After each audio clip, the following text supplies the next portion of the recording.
There's no feeling more intense than starting over. If you deleted your homework the day before it was due, as I have, or if you left your wallet at home and you have to go back after spending an hour in the commute. If you won some money at the casino and then put all your winnings on red but it came up black. If you got your best shirt dry cleaned before a wedding and then immediately dropped food on it. If you won an argument with a friend and then later discovered that they just returned to their original view. Starting over is harder than starting up. If you're not ready for that, like if you've already had a bad day, then what you're about to go through might be too much. Feel free to go away and come back. I'll be here.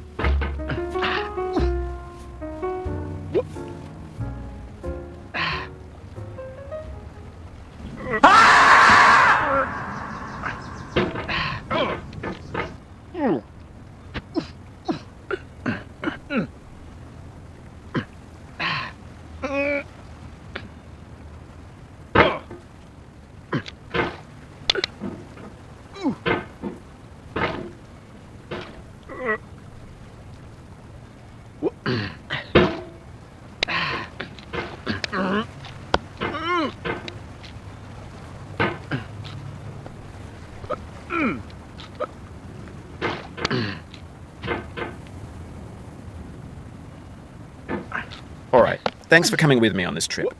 I'll understand if you have to take a break at any point. Just find a safe place to stop and quit the game. And don't worry, I'll save your progress, always, even your mistakes.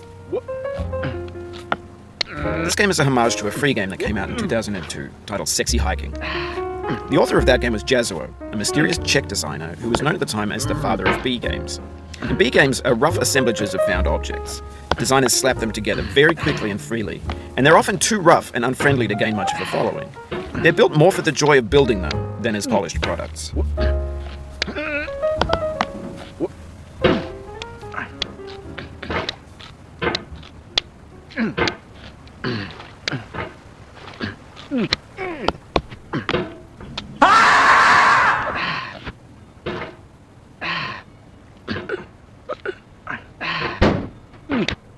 In a certain way, Sexy Hiking is the perfect embodiment of a B game. It's built almost entirely out of found and recycled parts, and it's one of the most unusual and unfriendly games of its time. In it, your task is simply to drag yourself up a mountain with a hammer. And that act of climbing, in the digital world or in real life, has certain essential properties that give the game its flavor. No amount of forward progress is guaranteed. Some cliffs are too sheer or too slippery, and the player is constantly, unremittingly in danger of falling and losing everything.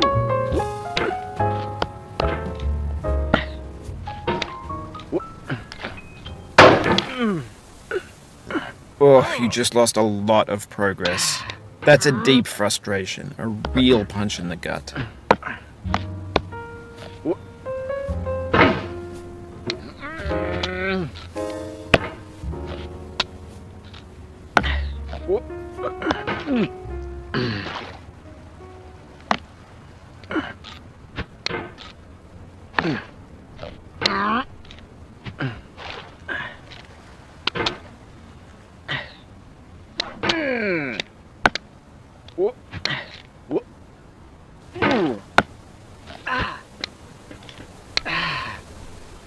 Oof, sorry about that.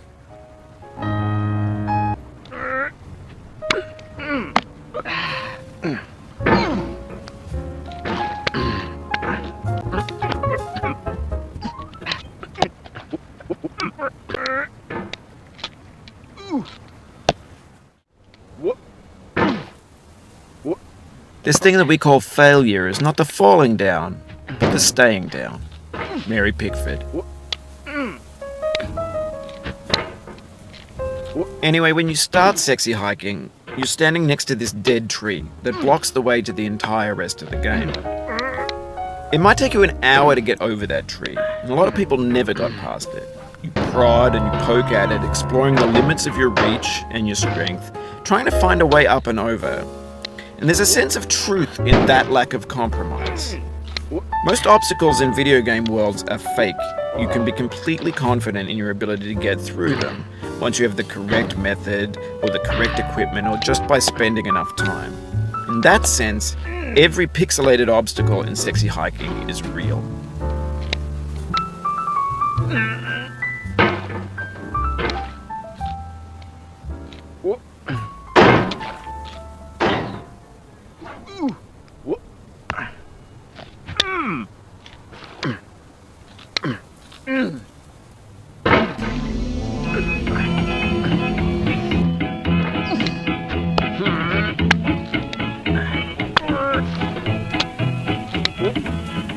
Get nasty over there, boy.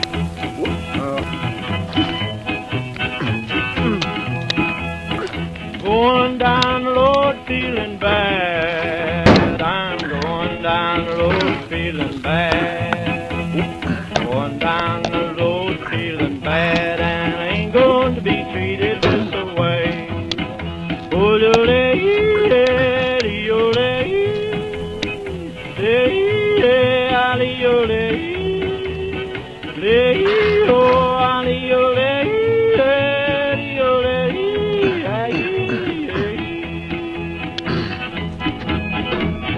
Play them blues up, boyfriend. The obstacles in sexy hiking are unyielding, and that makes the game uniquely frustrating. But I'm not sure Jazuo intended to make a frustrating game. The frustration is just essential to the act of climbing, and it's authentic to the process of building a game about climbing. A funny thing happened to me as I was building this mountain. I'd have an idea for a new obstacle,